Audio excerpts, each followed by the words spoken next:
नमस्कार, भारत के पहले digital mobile news channel metro TV में आपका स्वागत है। मैं हूं अनामिका। बुलेटिन की शुरुआत करते हैं आज की हेडलाइन से।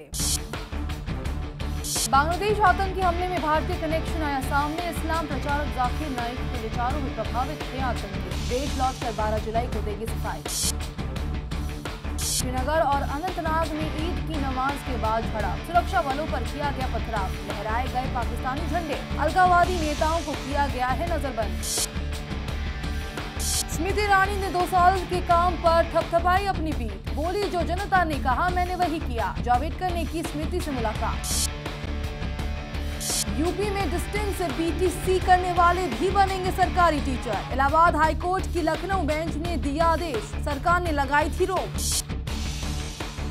और कैरेबियाई दौरे के लिए टीम इंडिया रवाना। विराट कोहली की अगुवाई में गई 16 सदस्यीय टीम। 4 टेस्ट मैच खेलेगी टीम इंडिया। नए कोच अनिल कुंबले की होगी अग्नि परीक्षा।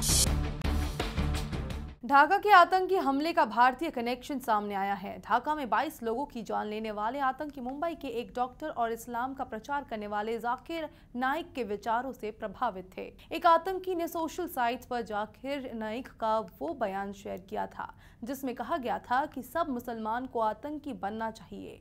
डॉक्टर जाकिर नाइक 11 जुलाई को भारत लौटेंगे और 12 जुलाई को वो प्रेस कॉन्फ्रेंस करेंगे। जाकिर नाइक पर मुस्लिमों को भड़काने के आरोप लग रहे हैं। बताया जा रहा है कि उनकी संस्था की ओर से पीआर एजेंसी की भी मदद ली जा रही है।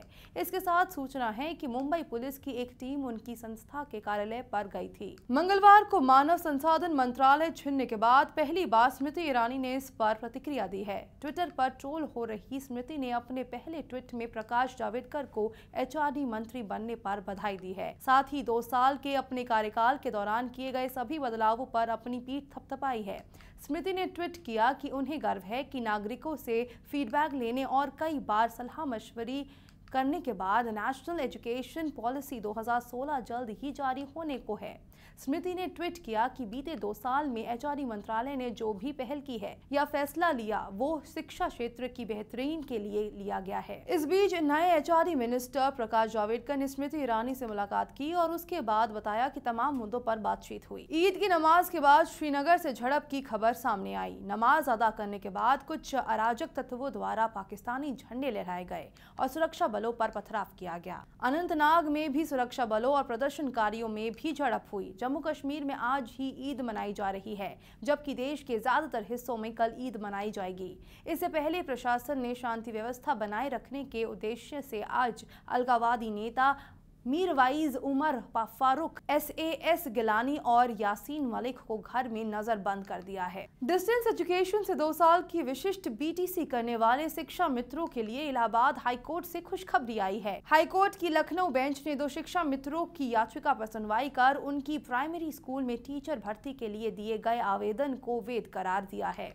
हाईकोर्ट के इस आदेश के बाद अब डिस्टेंस से बीटीसी करने वाले हजारों लोगों की नौकरी की उम्मीद फिर जाग गई है। कोर्ट ने शिक्षा मित्रों की याचिका पर सुनवाई करते हुए कहा कि डिस्टेंस से बीटीसी करने वाले भी आवेदन करने के लिए योग्य है और उन्हें भी काउंसलिंग में शामिल किया जाए। हालांकि कोर्ट ने आवेदनकर्ताओं के परीक्षा परिणाम घोषित करने पर अगली तारीख तक अपनी रोक जारी रखी है। हाईकोर्ट ने राज्य सरकार से इस मामले में अपना जवाब दाखिल करने के लिए कहा है। कैरेबियाई दौरे के लिए टीम इंडिया रवाना हो चुकी है। विराट कोहली की अगुवाई में 16 सदस्यीय टीम इंडिया वेस्टइंडीज में 4 टेस्ट मैच खेलेगी। नए कोच अनिल कुंबले के लिए ये सीरीज किसी अग्नि परीक्षा से कम नहीं होगी।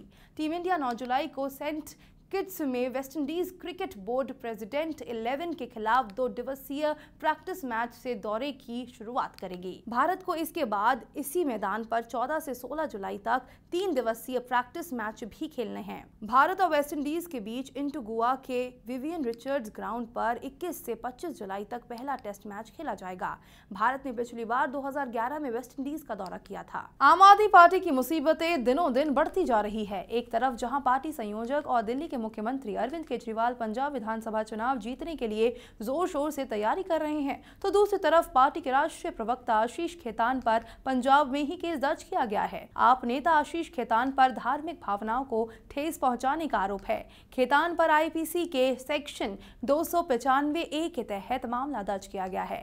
बता दें कि खेतान ने पार्टी के यूथ मैनिफेस्टो की तुलना धार्मिक ग्रंथ से की थी। इस नाराज अमृतसर में all India Sikh students federation के चीफ कर्नल सिंह पिर मोहम्मद ने खेतान के खिलाफ केस दर्ज किया है। जीएसटी विधेयक पर सरकार द्वारा बात करने की संभावनाओं की खबरों के बीच कांग्रेस का बड़ा बयान आया है। कांग्रेस की ओर से कहा गया है कि वह इस विधेयक का विरोध नहीं कर रही है, बस उसने आम आदमी के हित में 3 ठोस सुझाव पेश किए हैं। प्रधानमंत्री और उनकी सरकार पर इस मुद्दे पर निशाना साधते हुए सुरजेवाला ने कहा कि यूपीए सरकार के समय में जो लोग पूरी तरह से जीएसटी विधेयक का विरोध कर रहे थे, वे वर्तमान प्रधानमंत्री, वित्त मंत्री और विदेश मंत्री तथा पूरी बीजेपी है।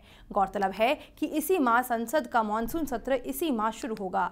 इस दौरान भी जीएसटी सरकार के लिए बड़ी चुनौती है। ऐसे में कांग्रेस की ओर से ये बयान आया है। इसके अलग अलग मायने निकाले जा सकते हैं, लेकिन ये भी कहा जा रहा है कि कांग्रेस नरम पड़ी है। खबरों के सफर में फिलहाल इतना ही। देश दुनिया की पल पल की खबरें हम आप तक पहुंचाएंगे एक नए अंदाज में आपके मोबाइल फोन के माध्यम से। तो आप जुड़े रहिए मेट्रो टीवी से। तब तक के लिए नमस्कार।